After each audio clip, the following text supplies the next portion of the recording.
شروع اللہ کے نام سے جو بڑا مہربان اور نہایت رحم فرمانے والا ہے۔ قیس بن کثیر کہتے ہیں، ایک آدمی مدینہ منورہ سے سیدنا ابو دردہ رضی اللہ تعالیٰ عنہ کے پاس آیا جو کہ دمشق میں تھے۔ انہوں نے اس سے پوچھا، میرے بھائی، کون سی چیز تجھے یہاں لے آئی ہے؟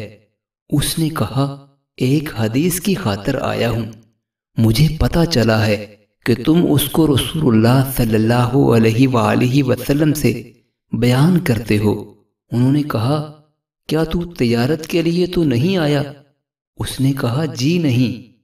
انہوں نے کہا، تو کسی اور ضرورت کے لیے تو نہیں آیا؟ اس نے کہا، جی نہیں۔ انہوں نے کہا، تو صرف اس حدیث کے اصول کے لیے آیا ہے؟ اس نے کہا، جی ہاں۔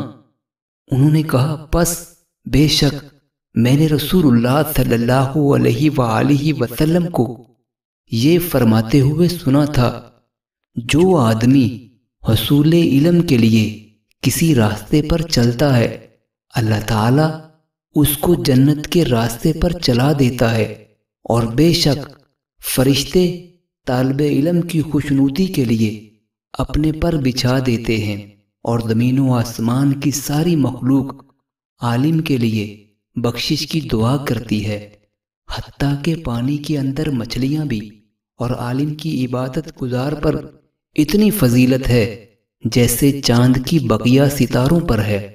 بے شک اہل علم ہی انبیاء کرام کے وارث ہیں۔ انہوں نے ورثے میں دینار لیے نہ درہم، بلکہ انہوں نے تو صرف علم وصول کیا ہے۔ جس نے یہ علم حاصل کیا، اس نے انبیاء کرام کی میراث سے بھرپور حصہ لیا۔